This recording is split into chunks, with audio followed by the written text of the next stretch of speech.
Selamat siang, kembali lagi bersama saya MBL ya. Dan 1 jam ke depan kita akan bahas bagi yang mau usaha thrifting, bagaimana sih untuk usaha thrifting ini dan bagaimana cara mempelajari untuk marketnya, jualnya kemana aja sih. Dengarkan video ini, otomatis 1 jam itu membuat kita lebih kritis.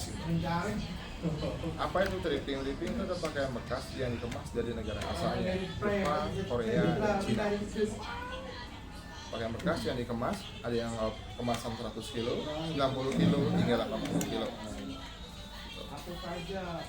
Pakaian thrifting dikenal dengan fashion, karena apa? Dia selalu mengikuti fashion yang lagi tren. Setiap tahun itu berganti fashionnya, karena apa? Di negara luar itu mereka tuh membuat fashion, membuat pakaian itu selalu mengikuti apa yang dibutuhkan orang-orang di masa ini. Makanya dia selalu berganti. Thrifting ini ada dikenal dengan bahan-bahan jadi. Ini pakaian yang dikemas seperti ini. Ini tinggal jual aja gitu. Jadi tinggal jual langsung dia pun juga bisa.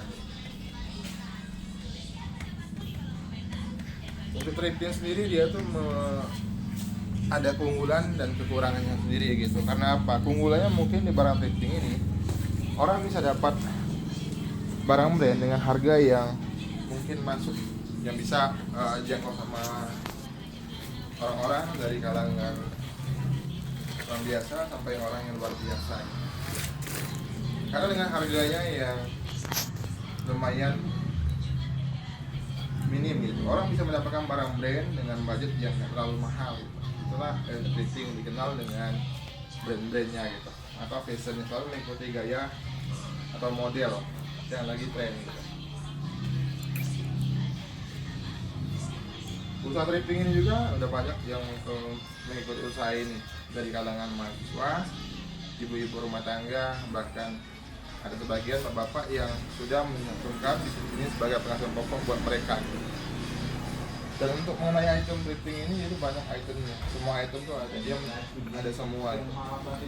Mulai dari anak-anak, dewasa dia ada. Tetapi kalau item random itu ada yang untuk pakaian anak-anak.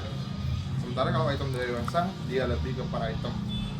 Makanya kalau seseorang yang melakukan usaha thrifting ini, mereka membuka bal itu, mereka fokus satu toko mereka tuh penuh itu. Karena apa yang mereka beli itu satu bal isi satu, semua sama jenisnya gitu. Kecuali pakaian dewasa, karena kalau pakaian dewasa itu dia lebih kecampur ya. Pakaian anak, jadi pakaian anak itu lebih kecampur ya. Ada atasan, bawahan, celana dan di sana.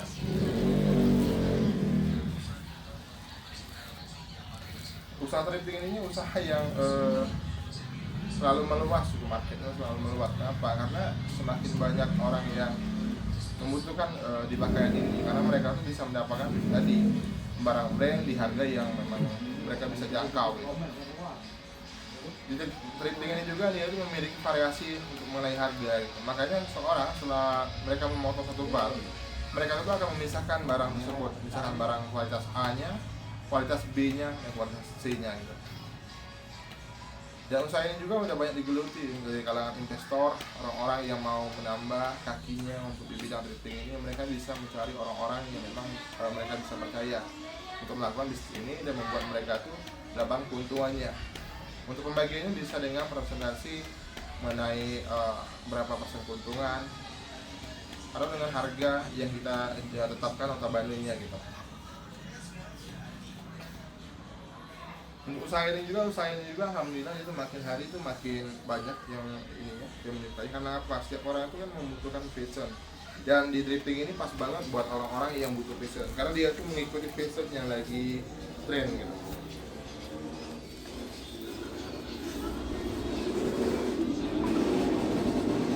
Dan untuk mengenai kategori yaitu setiap baju masing-masing mempunyai kategorinya beda-beda gitu, kecuali pakaian anak tadi gitu. Jadi kalian tuh kalau mau buka satu bal itu harus fokus dulu sama personal brandingnya gitu, untuk mengenalkan apa yang kita jual. Nah setelah itu, setelah kita fokus, kita udah mau satu item, ilmunya sama itu. Dari item-item lain itu juga sama ilmunya gitu. Tetap ada barang A, B, dan C-nya gitu. Dan di thrifting ini dikenal dengan barang import yang dikemas dari negara Jepang, Korea, dan Cina gitu. Dari 3 brand itu mereka masing-masing mempunyai keunggulan dan kekurangan gitu. Makanya untuk teman-teman yang sebagai pemula ataupun yang udah mulai usaha thrifting, jangan fokus ke satu brand atau kode gitu. Karena apa yang menentukan itu bukan kode atau brand banyak, yang menentukan itu itemnya gitu. Karena baru pada dasarnya sama untuk tingkat GP, brand, berapa banyak brandnya, berapa banyak barang ekornya itu tergantung dari hoki-hokian. Tapi kita bisa pastikan di bar itu, bar apapun, brand apapun 80% itu bisa diolah. Dan di thrifting ini juga dia tiada yang membuang, bahkan barang reject sekalipun itu bisa diolah kembali dengan cara mungkin dijahit kembali, dan juga itu bisa naikkan buat traffic kita. Dengan cara kita bagikan kepada audien, itu akan memancing trafficnya, memancing algoritmanya itu. Dari thrifting ini juga orang bilang usaha ini adalah usaha yang penuh perencanaan. Memang benar. Kenapa? Karena usaha ini itu gini. Setelah kita membuka satu bar, kita tuh hanya mengetahui item yang kita buka, tapi nggak mengetahui apa ada brand dalamnya gitu. Dan berapa banyak brandnya, berapa banyak barang-barang kita nggak tahu. Makanya di sana mereka membuat perencanaan. Andai di saat kita membuka satu bar, yang HPP-nya itu bisa di 10.000, nah semuanya itu nggak bisa kita jual 15.000 gitu. Karena dia itu ada sistem gini, ada ya untung di barang kepala, rugi di barang ekor gitu. Kita jualnya itu kalau bisa tuh pisahkan di barang kepalanya, kita ambil modalnya di barang kepala dan barang badan. Sementara barang ekor itu mungkin sisa dari keuntungan kita gitu, mungkin begitu.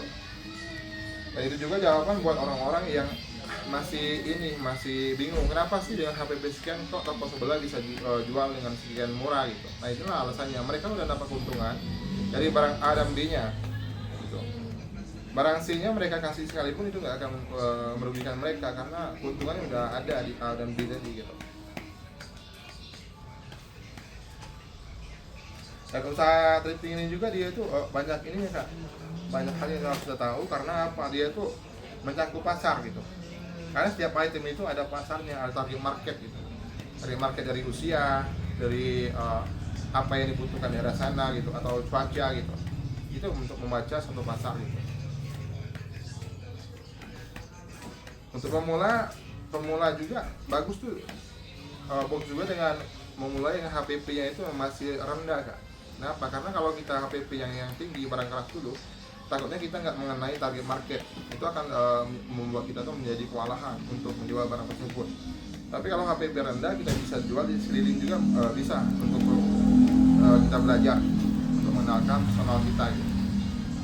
Nanti setelah pertama kali kita dikenal, bisa pindah ke item lain, itu akan lebih bagus. Kenapa? Karena dengan begitu orang akan memancing mata orang untuk melihat kita, menunggu apa sih yang terupdate terbarunya dari toko kita gitu. Makanya setiap penjual itu mereka tuh mempunyai perencanaan dan mempunyai strategi bagaimana sih agar bisa membuat orang itu menjadi penasaran gitu. Karena apa? Tingkat pembeli terbesar itu bukan karena kebutuhan, bukan karena harus dimiliki, tapi karena berapa besar mereka penasarannya gitu. Untuk memancing semua itu bisa mulai dengan kita konsisten dalam berdagang gitu. Kita posting barang apa yang ready dan kita pancing mata-mata audien gitu.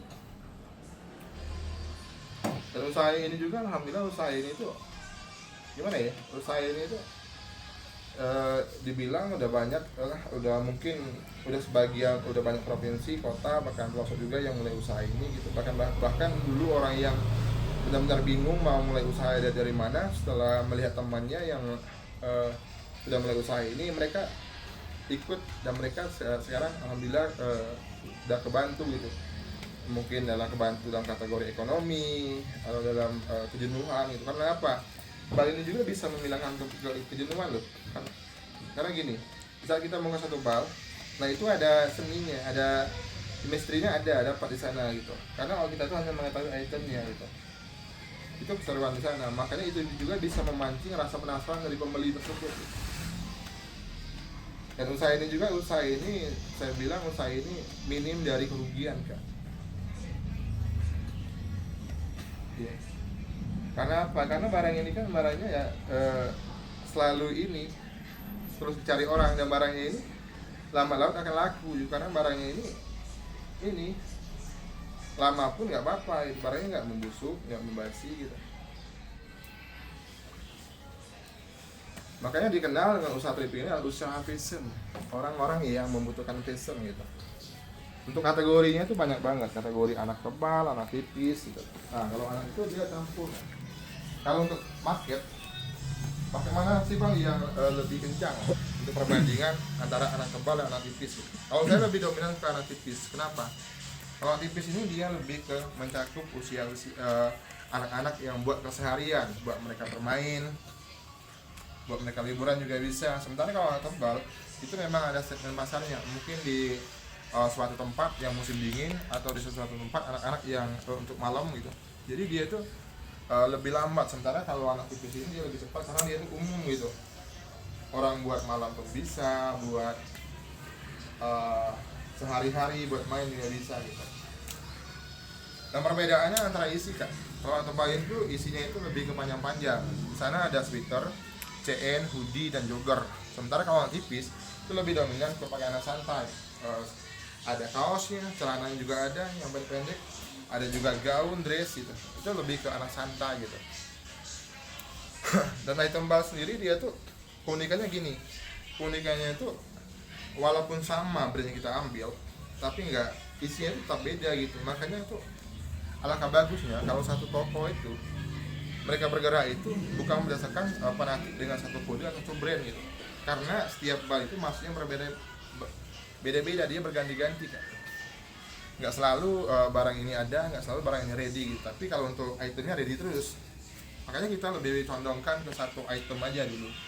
Itu juga bagus buat pemula gitu ataupun orang-orang yang udah biasa bongkar, karena kalau kita menanyakan item itu akan langsung kita itu mereda oknum masuk gitu. Karena kalau kita menanyakan kode dan brand itu akan mengundang gitu, maka itu akan lebih berisiko. Jadi saya cantumkan apa baiknya kalau kita menanyakan satu kode, karena di Bali ini dia itu brandnya banyak banget, dari brand Jepang, Korea, dan brand Cina. Di masing-masing brand itu mereka mempunyai brand karung masing-masing gitu. Contoh ini ada Good News, ada Aji Trading, ada Bal F dan sebagainya. Di Korea juga begitu, di situ Bal Tripoka, Bal Biko dan sebagainya gitu. Sama juga Monkey, banyak juga gitu. Makanya kalau kita menentukan satu kode, satu brand, nanti takutnya nanti kita akan toko kita nggak akan berjalan lancar. Jadi kita tuh selalu menunggu gitu. Sementara orang yang membutuhkan barang itu mereka tuh menanti apa sih yang terupdate terbaru dari toko kita gitu. Makanya langkah baiknya kalau kita tuh mainnya tuh item, jangan mainnya kode atau brand, karena kode dan brand itu tidak menentukan barang yang bagus atau jeleknya gitu. Dia hanya pertanda atau kesingkatan dalam satu material gitu. Makanya langkah baiknya kalau kita menanyakan item tadi gitu. Dan ini juga sarana buat pemula, karena pemula tuh bingung mau usaha tapi takutnya tuh banyak masalahnya. Mungkin takut dengan cara memulai, item mana yang harus dia buka, atau takut karena banyaknya oknum yang berkeliaran. Nah sebenarnya itu semua bisa diatasi kan? Itu semua bisa kita hindari gitu dengan cara-cara yang kita mengetahui toko terlebih dahulu, siapa sih personalnya, siapa sih orangnya. Dan kalau memang ada waktu, kita bisa langsung japri, kita ajak berdialog itu si penjualnya gitu, langsung datang ke gudangnya. Itu akan meminimalisir hal-hal yang tidak kita ingin seperti tertipu tadi. Dan untuk kategori yang harus kita pilih itu nggak usah bingung. Makanya mulai dulu kalau kita pemula, alangkah baiknya kalau kita mulai dengan HPP-nya yang masih minim dulu gitu, sambil kita mengenal pasarnya gitu. Untuk bal sendiri ya, kita tuh nggak harus dengan modal yang tinggi, karena tiap item itu mempunyai harga versi masing-masing dalam harganya gitu. Mulai dari 3 juta, ada kaos cewek lengan panjang, ada CTW, ada yang harga 4 juta, mungkin di kaos cewek lengan pendek gitu, sampai terus-terusnya gitu, tergantung dari kategori gitu. Dan cara untuk mengenal pasar itu membaca apa sih, berapa sih audiens yang harus kita tuju gitu. Apakah kita jualnya kepada teman-teman atau kepada orang setempat atau kepada publik gitu, tergantung dari market kita gitu.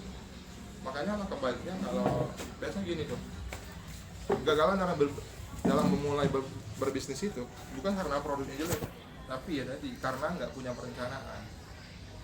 keuangan berantakan, nggak punya mental, mau cepat untung dan nggak mau rugi. Nah, kita harus hindari 4 ini dulu, kita bentuk dulu 4 ini gitu. Insya Allah kemungkinan berhasil itu, kemungkinan untung itu akan lebih besar kalau kita mempunyai 4 ini tadi. Nah, untuk mengatur perencanaan bentuk 4 ini, kita bisa mulai dengan hal-hal dasar gitu. Jadi kita tanyakan kepada orang-orang yang sudah dulu memulai usaha ini gitu. Kita cari tahu pengalaman dia bagaimana gitu. Dengan begitu secara tidak langsung kita bisa mendapatkan ilmu yang pernah dia alami gitu. Itu akan lebih bagus. Untuk mengenai HPP juga, tiap item thrifting ini, HPP-nya itu semua item, mau itu item anak-anak, perempuan, laki-laki, semua itu bisa dikelola Kak. Untuk atur struktur harga tadi begitu, A, B, dan C gitu. Kita pisahkan barang itu gitu. Di Bali ini tuh dia dikenal dengan ini, bukan dengan kode tapi dengan item. Dan Bali ini juga dia mencakup semua itu tuh ada. Jangankan di pakaian, perabotan juga ada. Bed cover, spray, nah semua itu ada marketnya gitu, ada pemainnya gitu. Makanya kalau mungkin dikenal kalau daerah Sumatera Selatan mungkin dikenal dengan perabotan gitu, yang sukanya main perabotan. Sementara mungkin di daerah Manado itu, ini kita nilai dari customer saya ya, di Manado itu mungkin larinya tuh ke pakai dress atau pet dan sebagainya gitu. Nah makanya itu target pasar setiap kota itu berbeda-beda karena mereka tuh melihat apa yang dibutuhkan di daerah sana gitu, dan bagaimana cuaca daerah sana, itulah untuk mengenal satu pasar gitu. Makanya alangkah baiknya sebelum kita berdagang, kita mempunyai strategi perencanaan dalam memulai berdagang tadi gitu. Orang mau dagang itu mulai itu yang paling sulit mereka lakukan itu yang membangun. Karena apa? Di saat mereka membangun, mereka tuh mendapatkan banyak cobaan gitu. Mungkin di saat kakak memulai satu item saat thrifting ini, kakak melihat toko lain kok rame, sementara kakak sepi. Nah itu cobaan terbesar. Nah kita harus bisa menganalisir itu semua gitu. Kenapa sih orang ramai kok orang sepi? Kalau kita ngedown di sana, kita akan membuka item lain. Sementara item ini pun belum dapat kita uangnya. Makanya kita harus konsisten satu item. Orang ramai itu karena apa? Karena mungkin personal brandingnya atau jangkauannya udah dikenal. Jadi semakin luas jangkauannya, semakin banyak orang mengetahui, maka tingkat laku pun akan semakin besar. Gitu.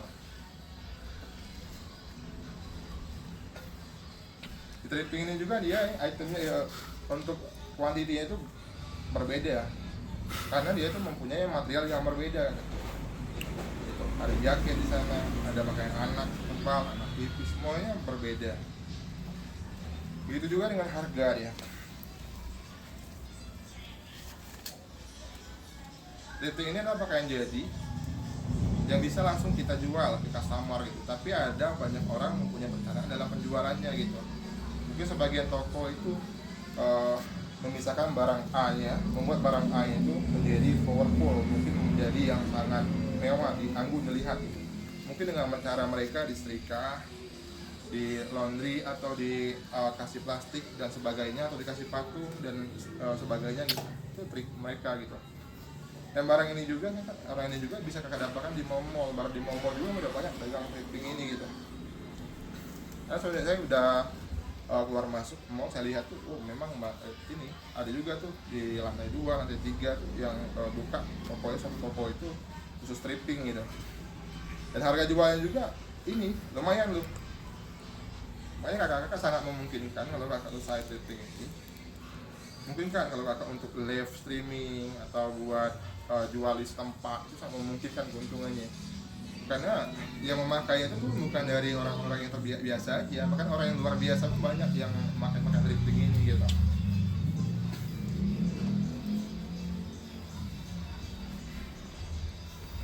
Jadi jangan juga kita tuh merendahkan satu usaha kita. Oh karena ini mencantumkan karena ini barang bekas, enggak juga. Thrifting ini dikenal dengan barang bekas, tapi nggak semuanya bekas dalamnya itu gitu. Bekas juga bekas yang ini, yang kualitas itu memang unggul, baik gitu.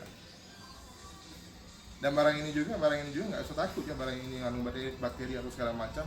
Karena barang ini sebelum dia dikemas menjadi segi 4 seperti bal ini, barang ini udah disterilin, udah dikasih obat-obatan, udah di laundry gitu. Dan saya sebagai pedagang bal ini sering cabut langsung tarik gitu, atau pada customer bongkar di gudang saya langsung beli, saya langsung pakai biasa, karena saya udah tahu ini barangnya udah nggak ada lagi bakterinya, barang ini udah di laundry sebelum dia dikemas bentuk bal-bal seperti ini gitu. Nah kita sebagai penjual bal kita hanya bisa menjamin itemnya gitu, tapi nggak menjamin kualitasnya gitu. Nah, bohong kalau orang penjual bal mereka yang mengetahui oh ini barang bagus atau tidaknya gitu. Karena pada umumnya mereka itu hanya menerima barang berbentuk bal seperti ini gitu. Nah mereka hanya melihat bagian atasnya, penampakannya bagian atas doang, bagian tengah itu mereka nggak tahu. Makanya malah ke bohong kalau orang itu mengatakan barang bagus atau tidaknya gitu. Tapi bal ini itu 80% apapun itemnya, 80% bisa diolah kan. Makanya tuh semakin hari itu usaha thrifting ini semakin ini meluas, dan juga orang-orang mungkin yang dulunya nggak ada pekerjaan, yang ada usaha ini mungkin bisa ikut temannya kerja atau bisa buka usaha sendiri, karena memang usaha ini modalnya itu nggak besar-besar amat gitu, tergantung dari kategori yang mau kita ambil, apa sih kategori yang mau kita ambil, dan di sana itu harganya itu berbeda-beda gitu. Berbeda-beda tergantung dari kategorinya, mulai dari 3 juta sampai 10-an juta. Nah seperti ini contohnya. Ini kakak buka satu bal wedding. Itunya itu satu bal ini wedding semua. Kita hanya bisa memastikan isinya adalah wedding, tapi nggak bisa memastikan warnanya, size-nya, dan brand-nya gitu.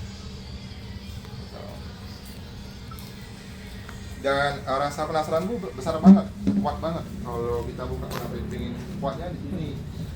Kita tuh hanya kakak tuh membeli barang itu mengetahui itemnya doang gitu, tapi nggak mengetahui untuk kualitasnya. Berapa banyak barang A, B, dan C yang akan tahu.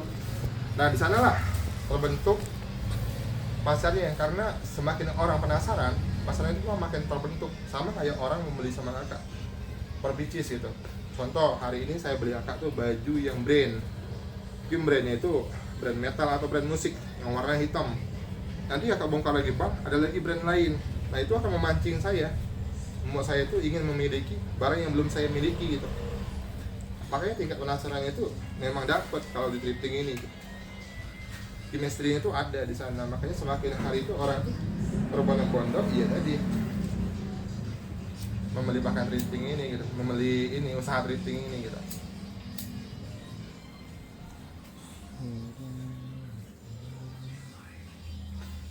Jadi buat teman-temanku yang mau mulai jangan bingung. Kalaupun kita mau mulai menentukan market, mana sih market yang harus kita bawa, apa sih item yang harus kita jual, kita bisa mulai dengan apa yang kita suka terlebih dahulu gitu.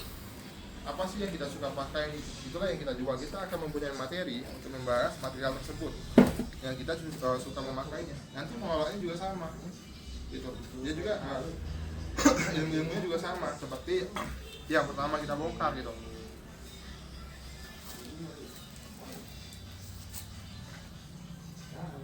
Di bal itu semuanya item sama. Contoh seperti ini, sini Ben. Nah ini jumpsuit katun dari bal Korea. Di Cina pun ada jumpsuit katun yang semua item sama dia. Nah mungkin ini kodenya brandnya itu Triple T Korea.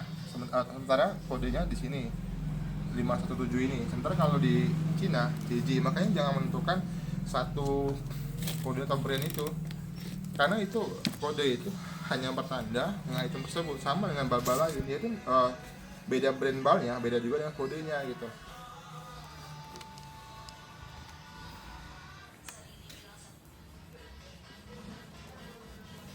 Di bal itu indahnya gitu kak.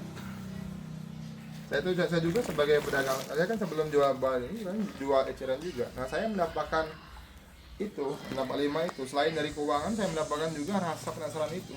Itu membentuk karakter seseorang gitu. Ketika orang mempunyai rasa penasaran, itu akan menumbuhkan rasa keinginannya, keinginan mempunyainya gitu.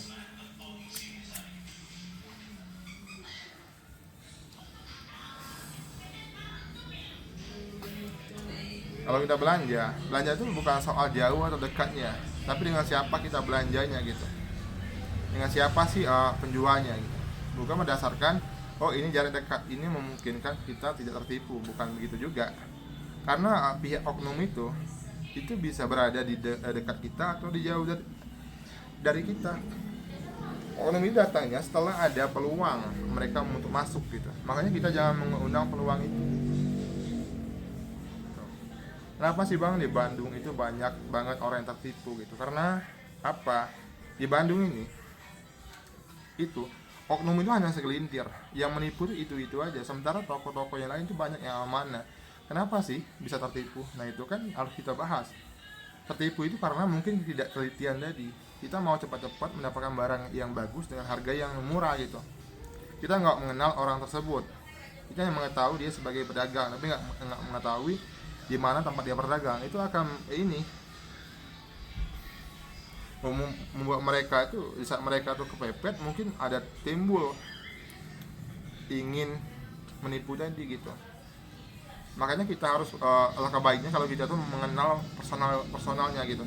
Siapa sih orang ini, gimana sih dagangannya, apa sih kegiatan dia sehari-hari, itu bisa kita lihat gitu. Mungkin dengan cara kita scroll akun dia, testimoni asli dia kita tahu gitu, kita cek keaslian, keoriginalan akun dia. Insya Allah dengan begitu kita tidak akan tertipu kan, begitu. Karena kalau pedagang itu mereka tuh gimana ya?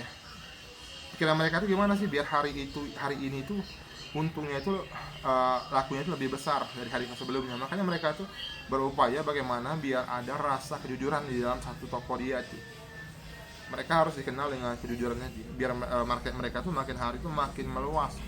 Mungkin dengan teman ke teman, orang ke orang, atau sahabat ke sahabat gitu. Begitu.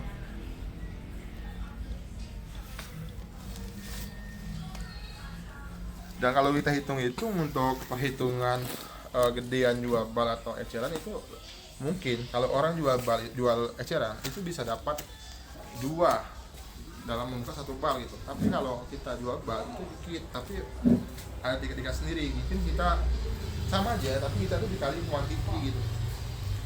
Dikali kuantiti, mungkin dengan kualitas sekian. Jadi kita tuh menjual lepas. Itulah perbedaannya.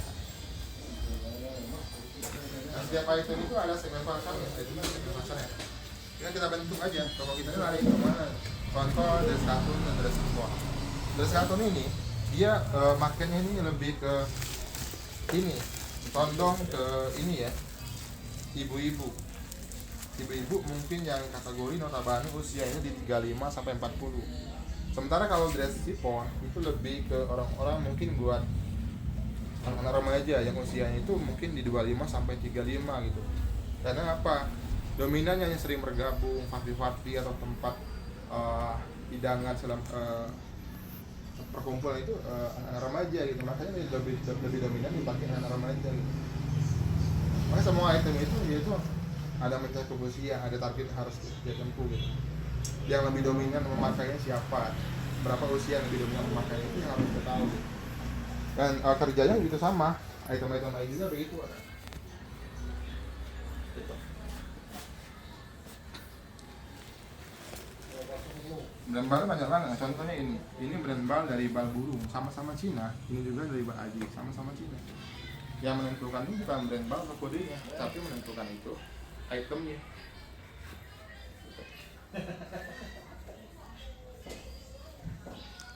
Jenis item itu banyak banget, makanya kita tuh bisa mulai dengan item apapun gitu. Asalkan kita bisa memilih, kalau bisa formula itu pilihlah dulu HPP-nya itu yang memang masih terjangkau. Dulu juga saya mulai usaha ini kan mulai dari kaos oblong gitu. Sampai benar-benar saya menguasai kaos oblong itu, dan saya buka item lain. Ilmunya sama, makanya saya bilang ke kakak tuh langkah baiknya kalau kita mau berubah itu fokus ke item tersebut, karena pengelolaannya sama, ilmunya sama aja. Sama ada A, B dan C nya gitu, harus terpisahkan gitu. Contoh seperti ini untuk pakai anak tipis. Kita juga suka bantu customer dalam memisahkan produk A dan B, C dan C nya gitu. Karena customer kita suka juga bongkar di gudang kita gitu. Jadi kita bantu juga untuk mereka menyortir. Mungkin yang gaun-gaun seperti ini masuk barang A, atau seperti ini barang A, kemeja anaknya seperti ini mungkin barang A. Nah, barang seperti ini bisa masuk kualitas A. Dan hitungannya sendiri Kak, pakai anak tipis ini kalau kita hitung mengenai HPP dan modalnya, harga jualnya itu memang sangat memungkinkan untuk keuntungan tadi. barang isinya 1000 pieces, harga HPP nya Rp7.000. Kakak jual barang kepalanya itu di harga 30.000 aja. Gak usah banyak-banyak, kakak biasakan 300 pieces yang 30.000-an itu udah keluar uang 6 juta. Jadi 90% uang kita udah kembali gitu. Itulah untuk menghitungnya. Barang masih 700 pieces lagi. Barang badannya kakak bikin 400 pieces, 400 pieces. Gak usah mahal-mahal, jual 10.000-an. 10 kali 4 udah 4 juta. 10 kali 400 udah 4 juta. Berarti uangnya itu udah keluar 10 juta gitu. Udah 3 juta keuntungannya. Makanya barang ekor itu bikin aja buat memancing algoritma gitu, memancing traffic akun kakak. Makanya jangan bingung kenapa sih yang HPP sekian kok orang bisa jual dengan sekian murah. Ya karena itu tadi, mereka tuh udah dapat keuntungan dari A dan B tadi. Yang C itu dibagikan sekalipun, kasih sumbangkan atau apapun, itu nggak akan rugi mereka tuh. Di item bal itu banyak banget kak, mulai dari item cowok sama cowok juga gitu. Cowok tuh kaos oblong cowok pun dia mempunyai 3 kategori. Kategori pertama itu kaos cowok dengan yang pendek, mungkin yang full hitam. Yang kedua itu kaos cowok dengan pendek juga, mungkin yang full putih. Kaos cewek dengan pendek juga, itu yang full warna. Jadi warnanya pun ada di sana gitu. Nah masing-masing itu mempunyai target market beda-beda kak. Mungkin kaos oblong hitam ini itu lebih condong ke anak-anak remaja yang usianya itu di 25 sampai 35. Sementara kalau kaos warna itu anak mungkin bisa labil ya, umum dia dari usia 25 sampai seterusnya gitu. Sementara kalau item putih itu lebih condong ke anak-anak juga, anak remaja juga, anak-anak yang mungkin kerja di pabrikan, itu lebih dominan ke sana pembelinya. Anak-anak yang mungkin kerja di kantoran gitu. Mereka membutuhkan item itu.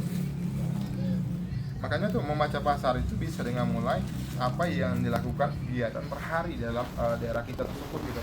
Mungkin di daerah kakak tuh banyak kawasan pabrik, mungkin bisa masuk deh celana bahan cewek cowok atau jas atau blazer gitu.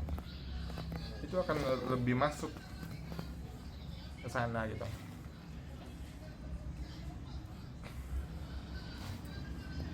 Dan yang penting dagang itu kita itu bisa mengatur struktur dalam harga tetap tidak ada. Oh ini kita ada tetapkan harga sekian, nah gitu.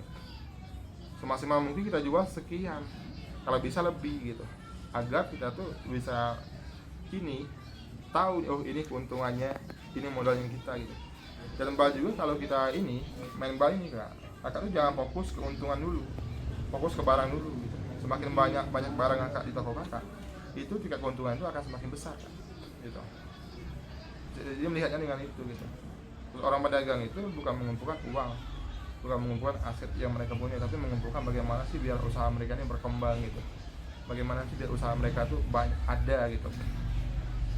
Dan jarang banget seorang pengusaha itu mau bisnis itu bertahan 1 atau 2 tahun ke depan, tapi mereka tuh maunya tuh usaha itu bagaimana sih biar usaha kita tuh bisa tumbuh di 10 atau 20 tahun ke depan gitu. Nah itu makanya itu punya ada perencanaan masing-masing kak. Seorang itu bisa mengatur perencanaan itu. Makanya setiap toko itu menjual produk yang sama, tapi tetap mereka harus mengasih keunggulan, nilai tambah dalam produk dia untuk membedakan produk dia sama produk yang lain gitu. Itu baik banget dalam perdagangan, itu baik banget untuk mempunyai nilai tambah itu gitu. Seseorang pebisnis boleh memiliki nilai tambah untuk membandingkan bisnis dia yang dia jual sama yang lain, tapi tidak boleh dalam perang harga gitu. Kalau kita perang harga yang produk sama, itu bukan akan menaikkan traffic produk kita, tapi akan menurunkan gitu. Nggak boleh perang harga gitu. Dan usaha ini juga alhamdulillah usaha ini juga udah banyak membantu loh. Usaha ini banyak membantu gitu. Karena sebagiannya pelanggan saya itu ada juga yang sebagian itu 30% dari mahasiswa gitu. Jadi mereka yang dulunya nggak ada kegiatan sama sekali, yang taunya itu hanya nelpon ibunya atau mamanya, kirim uang buat pembayaran sekolah dan kebutuhan lain-lainnya. Setelah ada thrifting ini, mereka meminta modal sama ibunya, ayahnya, mereka bisa memutarkan dan mereka tidak meminta lagi. Bahkan sebagian orang customer saya itu bisa membantu meringankan orang tuanya yang ada di kampung gitu. Gitu. Dan alangkah bagusnya buat abang-abangku atau siapapun itu yang mau usaha trading ini begitu. Perencanaan-perencanaannya itu bisa kita tanya sama mungkin penjual-penjual, karena mereka itu penjual itu mereka tuh udah dulu memulai usahanya. Sebelum kakak membongkar satu item, kita udah duluan mongkarnya dulu gitu. Kita udah tahu. Jarang orang tuh langsung seketika menjual banyak, seketika orang tuh jual dulu ecerannya. Makanya alangkah baiknya kalau ditanyakan dulu ke penjualnya gitu. Dan di sana mereka akan kasih tuh perinciannya, rumus-rumusnya itu akan mereka bagi kepada kakak. Karena kita belajar mobile ini gimana agar customer kita tuh bisa muter dengan cepat. Dengan begitu mereka akan mengambilnya dengan cepat juga gitu. Makanya untuk berbagi perencanaan itu kita welcome banget, terbuka banget. Siapapun yang mau bertanya, ya silakan tanyakan tentang pengolahannya, atau mau minta bantu desain. Bisa juga nih kakak nggak tahu nih barang A dan B nya, C nya gitu. Sementara kakak belanja dengan jarak yang jauh, nanti pas bisa juga pas bongkarnya video call sama penjualnya. Kak ini bisa kan kak yang A nya, ini bisa kan kak barang B nya, bisa juga bisa bantu seperti itu. Karena kita pedagang ini, saya itu paling takut banget kalau customer itu nggak motor. Karena kalau dia nggak banyak motor, mereka nggak akan ngambil lagi. Makanya saya itu berupaya bagaimana sih kak biar kakak tuh untungnya tuh gede gitu. Bagaimana sih kak biar untuk kakak hari ini kakak tuh buka satu, mungkin bulan depan kakak bisa buka dua. Terus kalau sharing di sana gitu.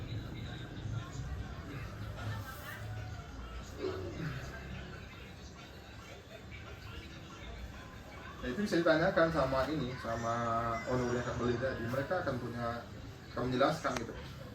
Bahkan saya cerita tuh di gudang ini kalau ada customer nih yang buka di gudang, mereka minta bantu, misalkan barangnya kita bantu, misalkan barang A nya, B nya, C nya gitu.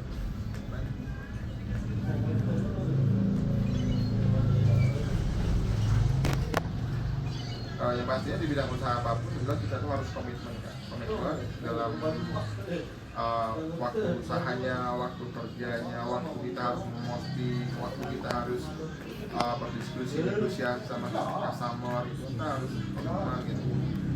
Selain komitmen, kalau bisa kita sama penjual atau pembeli harus menilai kejujuran gitu.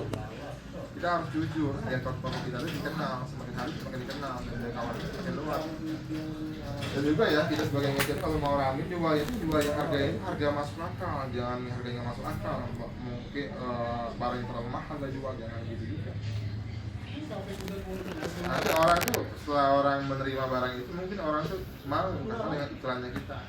Tapi saat mereka memiliki, mereka tuh merasa ini kurang pas. Dan harga segini jangan sampai seperti itu akan meredam toko kita sendiri gitu.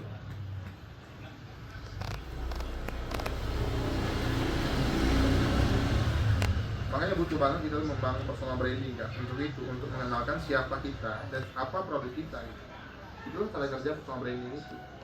Untuk mengenal itu mungkin dengan cara-cara kita tuh memberi keuntungan kepada orang lain, atau membuat orang lain itu pembeli itu merasa puas dengan apa yang mereka beli kepada kita. Mungkin toko lain dia bisa dapatkan harga 50.000 dengan item sama, tapi bisa juga kasih harga 35 kalau bisa.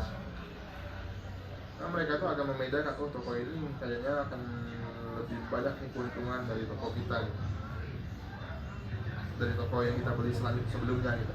Itu yang membedakan itu. Makanya pedagang itu mereka tuh masing-masing itu strategisnya itu berbeda-beda kan. Kadang orang untung di barang A nya, barang B nya mereka bisa rugi, bahkan nggak rugi sih, mereka bisa kasih aja karena mereka udah dapat keuntungan itu untuk memancing orang-orang datang di toko dia gitu.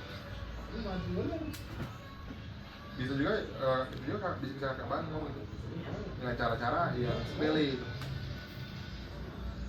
Mungkin hari ini kakak postingnya begini, besok kakak postingnya lain-lain. Nah itu akan memancing, membuat orang itu membentuk rasa penasaran pada diri seseorang. Dengan itu orang itu walaupun mereka tidak niat mau membeli, dengan rasa penasaran itu mereka akan berpikir untuk memiliki gitu. enaknya usaha thrifting itu Kak, saya sering sharing sama customer yang sering buka pakai thrifting. Saya tanyakan, apa sih Kak keunggulannya? Kita nggak bicara uang loh, kalau bicara uang jelas kita usaha itu maunya uang gitu. Tapi kita bicara tentang kesenangan, apa sih yang kesenangan dapat saat mereka memulai usaha thrifting ini. Sebenarnya sama, mereka tuh kesenangannya itu yaitu membongkar bal tanpa mereka mengetahui berapa banyak brandnya, tanpa mereka mengetahui berapa banyak barang itu, ya membuat rasa penasaran tuh tumbuh gitu, sedangkan dapat itu. Nah, buat abang-abang semua, siapa saja tuh bisa loh usaha thrifting ini gitu, karena kita tuh bisa mulai usaha ini dengan budget berapapun, dengan 3 juta pun bisa, karena tiap item itu ada harga-harganya, ada yang harga 3 juta, ada yang harga 4 juta, 5 juta gitu. Nah, harga-harga itu bukan dikit banyak barang, tapi menentukan item barangnya gitu. Bukan dengan kita beli 3 juta kita dapat sebagian atau seperempat, enggak. Mungkin dengan modal 3 juta kita bisa dapat barang-barang yang kaos cewek dengan panjang, atau pakai alas sobat, atau perabotan, luca-luca, atau bestseller, surprise dan sebagainya gitu. Mungkin dengan itu. Di barang-barang 4 juta mungkin bisa dapat kaos cewek dengan pendek atau 3/4, 7/8 bisa dapat. Makanya usaha ini tuh dia tuh nggak harus modal yang gede, tapi tetap perjalanan itu tergantung dengan cara bagaimana kita berjalan. Kalau kita mau jalan cepat, mungkin biayanya juga lumayan gitu. Mungkin kita bisa pesan tiket buat naik satu pesawat, atau kita bisa naik kendaraan pribadi dengan biaya yang lumayan gitu. Ya itu tergantung cara kita, uang kita tadi. Kalau kita mau cepat, mungkin dengan uangnya lumayan banyak gitu. Kalau kita mau cepat, mungkin bongkarnya itu dengan banyak barang gitu. Nah, makanya itu butuh banget mental itu. Seseorang yang punya mental itu, mereka tuh nggak memikirkan soal keuntungan dan kerugian. Mereka tuh memulai dengan membuat bagaimana sih biar itu langsung dibangun gitu. Makanya seseorang pengusaha itu setelah membangun, mereka itu akan membantu bagaimana biar pengusaha terbentuk personalnya gitu, brandingnya tuh terbentuk gitu. Dengan begitu mereka mungkin bisa memilih item-item lain setelah toko terbentuk. Makanya itu banyak step-step yang harus kita jalani Kak. Ada mungkin kita jalan kaki, ngambil 1-2 bal dulu. Itu kan lebih baik daripada kita tidak sama sekali gitu. Kalau kita mendengar aja, melihat aja tuh, oh teman kita nih udah lumayan, sekarang udah mempunyai karyawan, sekarang udah mempunyai mesin setrika, sekarang udah mempunyai sendiri atau bagaimana gitu. Kita hanya melihat itu, sementara kita tidak ini dan melakukan bagaimana kita bisa memilikinya gitu. Dan usaha thrifting juga, usaha ini bisa dimiliki siapa aja gitu, bisa dilakukan sama siapa aja. Bahkan kakak bisa dijadikan sebagai pengusaha, kakak udah banyak bidang usaha seandainya kan, usaha kakak mau menambah penghasilan kakak mungkin di jalur thrifting ini. Nah, caranya gampang banget, kakak bisa cari orang yang bisa kakak ajak kerja sama. Mereka kakak ini ajak berdialog gitu. Bagaimana sih masalah keuntungan, bagaimana cara pembelian barangnya gitu. Sehingga itu mereka bisa menanam sesuatu. Itu juga bagus loh buat ibu-ibu yang mungkin sekarang tuh udah gak kuat lagi dalam bekerja, tapi mau bagaimana sih biar uang dia tuh bisa tuh tahannya tuh lebih lama, kalau bisa tuh menambah bukan mengurang gitu. Bisa juga dengan mulai usaha ini gitu. Kita nggak harus melaksanakan usahanya, kita bisa beli barangnya dengan cara kita beli ke orang lain, kita minta keuntungan. Contohnya gini, ada pelanggan saya yang di Manado itu, dia tuh belinya tuh bukan untuk dia jual, tapi untuk orang-orang menjualnya, tapi dia meminta persentase dalam itu. Contoh seperti ini, dia buka 1 bal itu harganya 6 juta, nanti dia kasih juga ke sana 6 juta. Nah, nanti mereka setelah tembus 6 juta, mereka berbagi keuntungan. Makanya Pak Haji bilang, oh, dengan begini uang saya itu bukan berkurang, walaupun dengan biaya yang harus saya hadapi untuk perharinya, uang saya itu bertambah. Ini juga bagus buat abang-abang yang atau pengusaha-pengusaha lain yang untuk menambah jaringan lah, ya, menambah aset kemasukan. Bisa juga dengan usaha thrifting ini gitu. Kita nggak harus melaksanakannya, kita bisa meminta orang yang bisa kita percaya untuk melaksanakan tugas usaha ini gitu. Tapi tetap kita harus memastikan orang itu, kita harus bertemu langsung sama orang itu. Kalau bisa kita harus meyakinkan diri kita agar kita tuh bisa lepas ke orang tersebut gitu. Karena tokoh-tokoh yang menjunjung tinggi nilai kejujuran itu.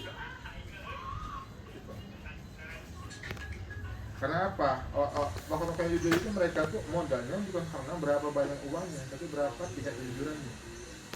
Dengan kejujuran itu mungkin banyak investor yang masuk ke mereka. Mereka juga bisa melihat itu dengan melihat, anak ini usahanya udah lama loh, dan dia ini udah menggeluti usaha ini, alhamdulillah sampai sekarang udah mulai. Berarti mereka tuh dibilangnya udah berhasil untuk membangun usaha itu dalam jangka waktu yang panjang ya. Mereka bisa minta orang itu untuk menjalankan usaha ini walaupun dia udah punya usaha sendiri, nggak apa-apa, ditambah-tambah aja untuk menambah penghasilan dia juga. Mereka akan menerima itu ya.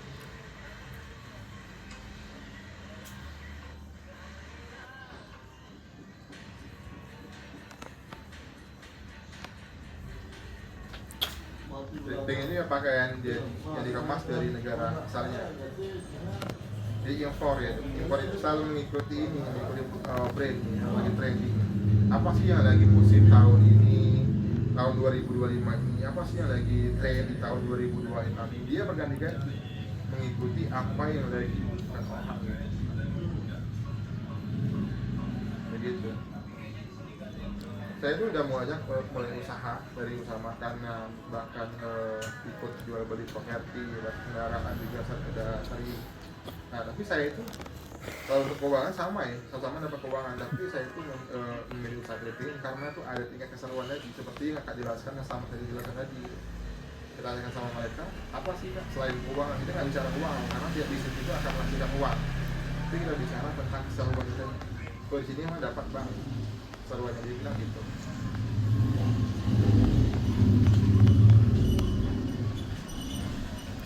Makanya enak tuh, selain kita mendapatkan keuntungan, selain juga kita mendapatkan industri dan nilai-nilai tadi.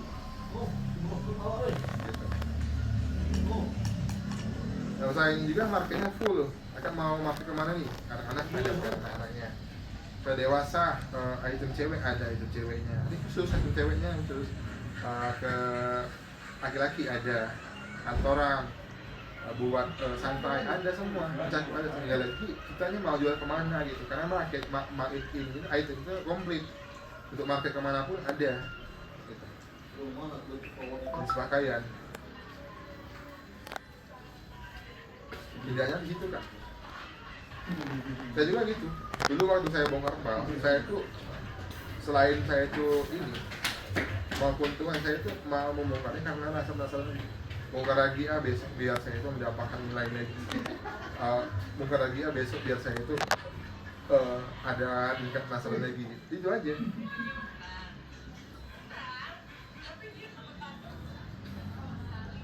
Sama kayak konten kreator kerjanya gitu. Mereka tuh bagaimana sih biar mereka terbentuk karakternya. Jadi mereka tuh mencari karakter dia gitu.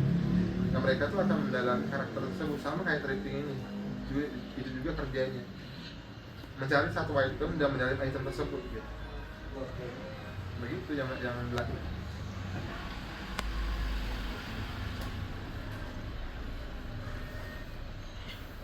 Dengan episode ini saya itu bukan memojokkan seseorang untuk usaha ini, tapi ini pengalaman saya pribadi. Setelah usaha yang saya lakukan, usaha ini mungkin nilai tambahnya itu ada bagi saya gitu. Itu di luar keuangan nih. Jadi di tingkat kehobian ada di sini, dapat saya itu di kebahagiaan, penasaran itu ada di sini, dia mencakup itu. Makanya saya itu, ini saya pribadi lebih senang usaha ini gitu. Karena tingkat emosi itu ada di usaha ini, ada di emosinya gitu.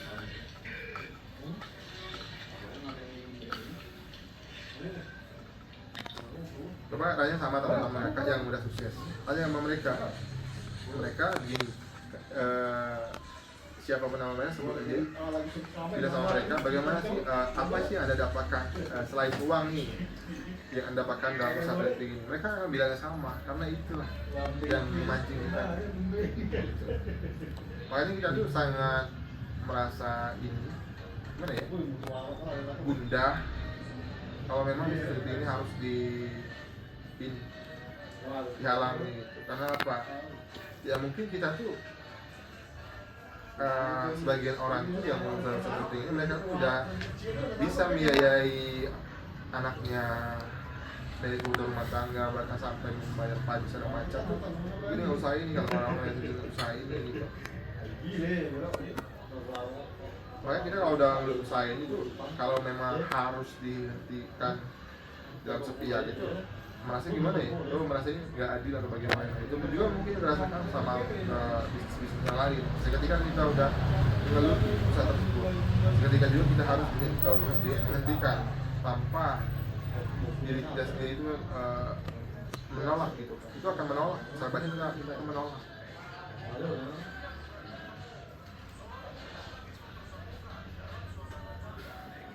Yang Bali ini juga, alhamdulillah Bali ini juga sangat membantu.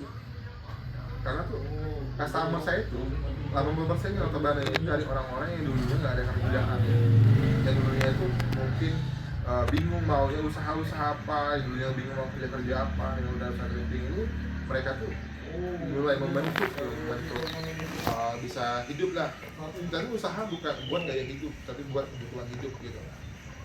Kalau buat gaya hidup nggak akan cukup di usaha trading ini, itu buat gaya hidup, kebutuhan hidup aja ya.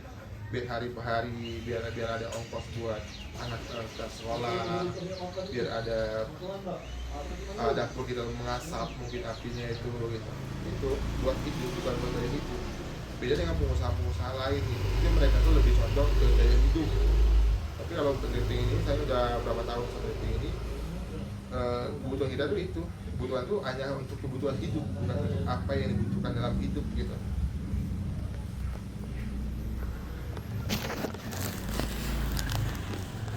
Indahnya trading ini tuh kan, karena apa, kita tuh bisa ini, harganya itu kita ciptakan sendiri gitu. Kita membeli satu barang gitu, jadi kita sendirilah yang membentuk harga tersebut.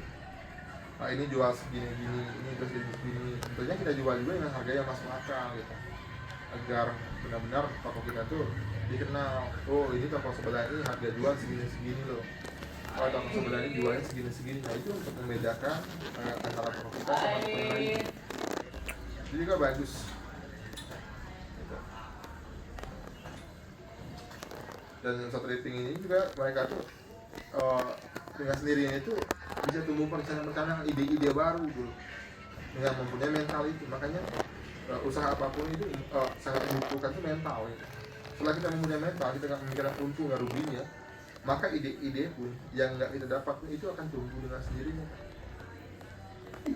Itu yang dialami semua pebisnis gitu. Makanya tuh gagal dalam berbisnis tadi, mereka tidak punya perencanaan, tidak punya mental, tidak menaruh pasar, uang berantakan, itu membuat mereka, usaha mereka tuh menjadi gagal gitu. Kita bisa bentuk 4 itu dengan cara-cara kita mulai hal-hal yang seperti ini. Kita belajar komitmen, disiplin dalam waktu gitu.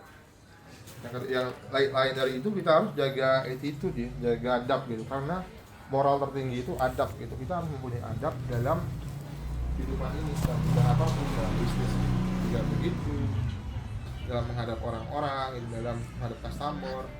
Adab itu utama dalam kita membeli barang. Contoh gini, saat kita menanyakan satu barang, kita minta videokan sama satu toko gitu.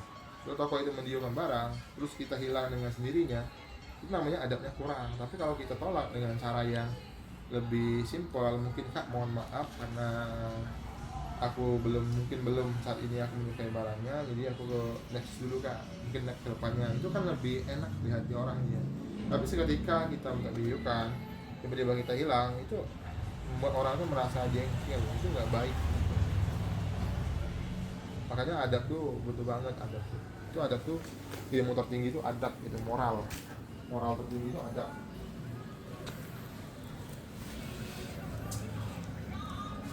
Di trading ini kan bisnis item apapun kan bisa mulai, mau jumpsuit jeans, jumpsuit kantung itu ada marketnya. Mungkin jumpsuit jeans itu dikenal dengan yang suka memakai itu kalangan dari usia 25 sampai 35. Sementara kalau jumpsuit jeans itu kantung itu lebih ke 35 ke atas gitu.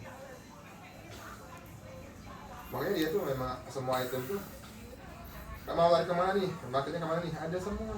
ini ya itemnya itu, mau marketnya ke laki-laki, mau ke perempuan, mau ke anak-anak, ada semua mencakup dia kan. Mau ke perabotan pun ada cover di sini, ada sarung bantal, ya ada. Nah masing-masing itu mempunyai ngebal beda-beda dia, beda isi, beda ngebalnya gitu. Karena isi-isi yang random campur tuh hanya ada di paket anak. Yang dewasa paling CN jogger atau trapping aja. Yang lainnya itu lebih dominan ke para item gitu.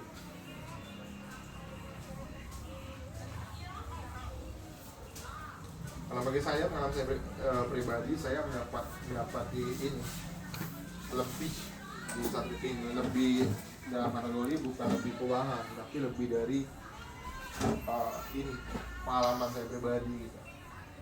Jadi saya itu sehari-hari itu memang ini mempunyai perencanaan bagaimana sih biar usaha, karena usaha trading banyak tuh yang melalui usaha ini banyak. Jadi saya itu bagaimana sih biar saya itu bisa menjaga customer saya gitu. Makanya saya itu semaksimal mungkin saya akan cantum niatkan ya di saya itu bagaimana sih biar kita mempunyai nilai kejujuran dalam berbisnis gitu.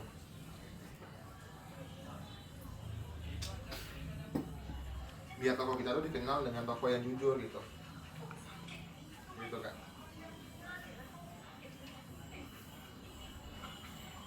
Dalam usaha itu ya usaha apa aja yang penting kita tuh ya tadi disiplin, komitmen, jujur, itu akan lebih membantu untuk menunjang depannya usaha kita tuh, membentuk usaha kita tuh bagaimana dia bertahan di 10 depan tahun, 20 tahun yang akan datang gitu.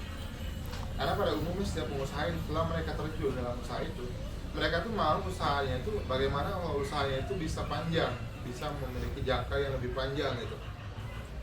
Itu yang mereka pikirkan. Makanya dengan itu kita bentuk nilai kejujurannya di kejujuran, komitmen gitu, keberanian mental, kita bentuk semua itu menjadi satu agar benar-benar orang itu mengetahui, oh kita ini orangnya bisa dipercaya loh, oh kita ini orangnya benar-benar komitmen loh, oh kita ini memang orang-orang yang disiplin loh. Kita lihat gitu, maka secara tidak langsung orang-orang pun yang berniat baik atau berniat mau mengembangkan usaha itu atau merapat ke kita sendiri, ke kita gitu. Karena bagi kita itu sudah dikenal, orang itu dikenal sebagai personal brandingnya gitu. Di bisnis stripping ini apapun itemnya kita bisa tentukan mau terjunnya ke mana dulu nih, atau ke anak-anak kah, atau ke pakaian dewasa kah, atau ke CN hoodie kah, semuanya itu ada marketnya kan. Hoodie CN-nya dia berbeda-beda, makanya jangan ini galau kita dalam memikirkan apa yang mau kita jual, tapi bagaimana kita menjual itu yang harus kita pikirkan gitu. Menjualnya itu ya tadi dengan cara-cara kita tuh memposting satu barang, menawarkan produk kita, bagaimana sih biar setelah orang ini membeli mereka tuh bisa menyampaikan ke orang lain bahwa kita tuh berdagang itu gitu. Bagaimana sih biar orang tuh mengenal kita tuh bukan dengan wajah kita tapi dengan karakter kita. Kalau kita tuh dikenal karakter atau suara kita, itu akan lebih baik. Itu namanya personal branding kita tuh udah hidup, udah setengah hidup kan. Ciri khas orang kita harus mempunyai ciri khas antara toko kita sama toko yang lain gitu. Itulah yang bisa menunjang, membuat toko kita tuh lebih bertahan lama. Mungkin di situ kan. Gitu.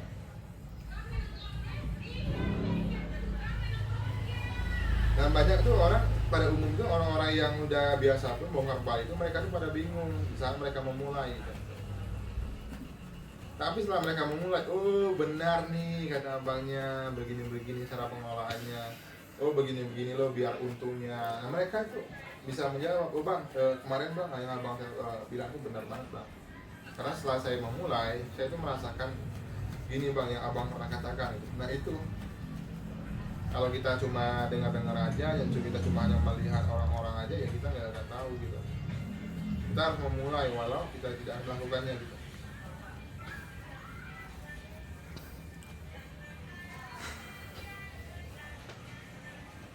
Alhamdulillah, semakin hari itu semakin meluas market.